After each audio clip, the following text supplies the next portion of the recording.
Да, моля? Криминална полиция, главен инспектор Колев. Какво? Направили сме блокада пред блока ви. Това са много опасни хора, госпожо. Събирате всички пари в къщата. Хвърляйте парите, ще ги изпуснем, госпожо. Хвърляйте и залягайте, може да стане престрелка. Ало?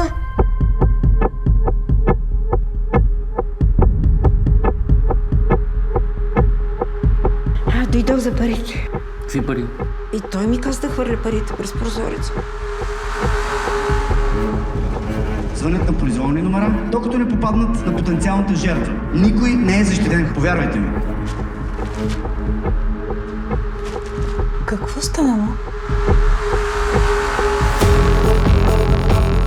С колко време разполагам?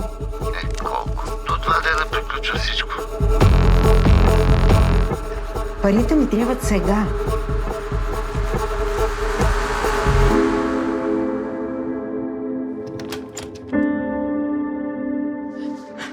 Цял живот съм живяла според правилата. И какъв е смисъл?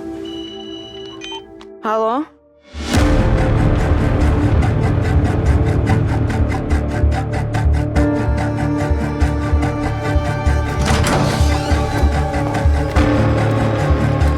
Имаме свидетел.